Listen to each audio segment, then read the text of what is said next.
And we're going. We're here. So the last video, I do believe, enjoy the sound effects, enjoy the sounds of 6th Street Soma. And I'm going to give you as much, those are two pretty big clues to where I am. Okay, and here's another clue. And people that are working on the book, of course, I'll tell you as much information as you need. The last video, which was in private, said this time next week, let's talk. I believe that was around Thanksgiving. And this time last week, I was sitting at the 13th and Mission Women's Drop-In Center, my second night there, or my last night there. I showed up on Thanksgiving just in time for a plate, and I'm sorry to disappoint the Native Americans who I wasn't supposed to be celebrating Thanksgiving with, but I showed up there just in time to get a plate. And this time last week, Saturday night would have been my last night there. Hold on one second.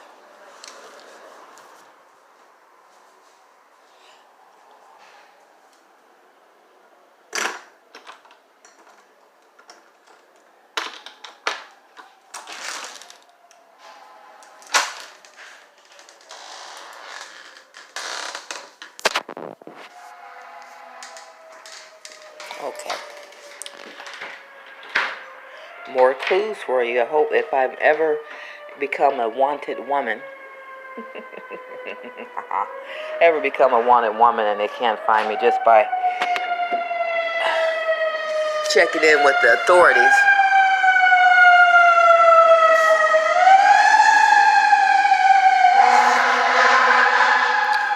then I guess they'd have to use these videos to find me, right? I'd be long gone, obviously.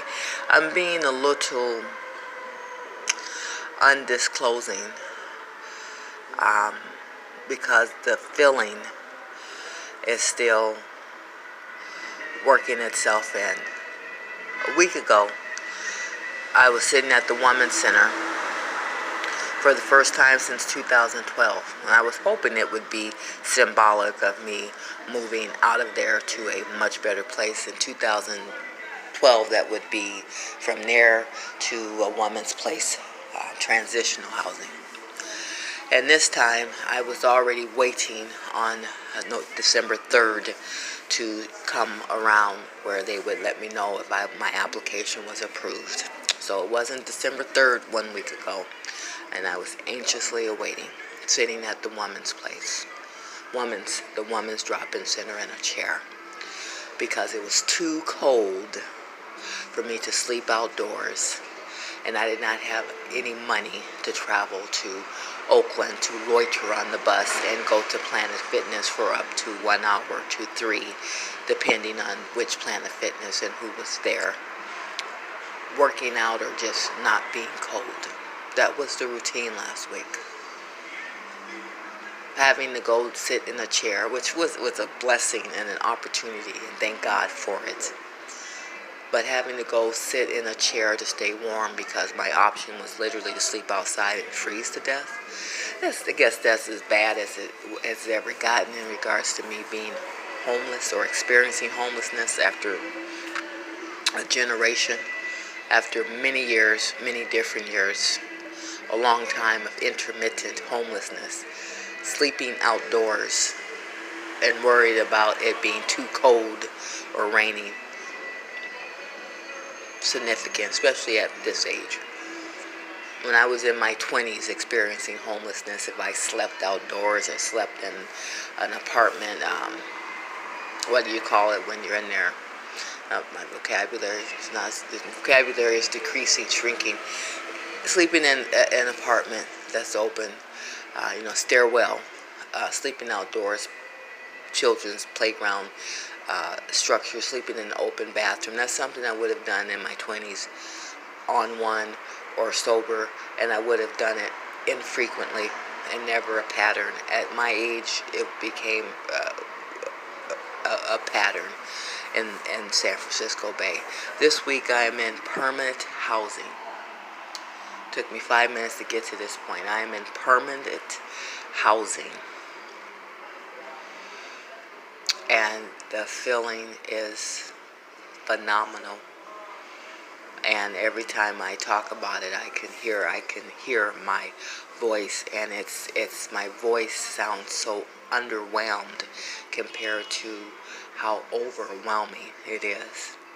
There'll be plenty of times in the future, quote unquote, God willing, that we'll talk about who's paying my rent, why are they paying my rent, how much is my rent, when is my rent gonna change, when am I moving. That's all in the future, and I look forward to many conversations about my home, my permanent house in the future. Many, many, many conversations about it. All good. So this is a week later, and the prelude, a lot of anxiety, a lot of guilt, a lot of nerves, and now I am happy, I am relieved, I am grateful to Yahusha. Very pleased to be here. I don't think it could have been a better match based upon my worth. I care so much about everybody else who's out there. No one should be on the street. No one should have done what I did, and I deserved to end up out there.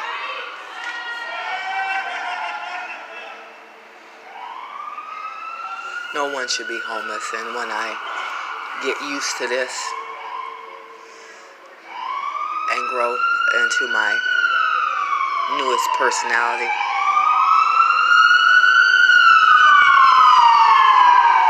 I'll figure out how to pay my dues back. I must. Yes, it's loud over here. And I'm going to close on this note. When I went to the THC, Tenderloin Housing Clinic, to get my first check, everybody has been welcoming, by the way.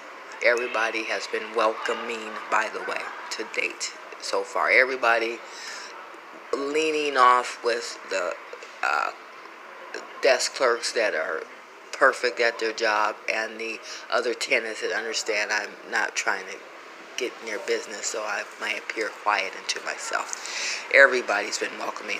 Conversation I had with the lady who did my intake at the Tenderloin Housing Clinic on Turk Street. I asked her, I said, so you must know everything about the SROs. And she looked at me and said, Or she looked at me, and the look was, why would I? And I said, well, 3 months from now when people bump into you again, because you don't have to see her every month. You have an option. I have an option.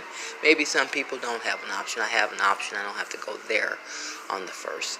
But 2nd, 3rd, 4th, and 5th, I would. So I said, 3 months later, somebody bumps into you and they say, oh, I just love the so-and-so and so-and-so. So the inference is that she's heard many things about SROs. She's helped get people in and is paying their rent. And she said, Alder. Well, that's kind of loud.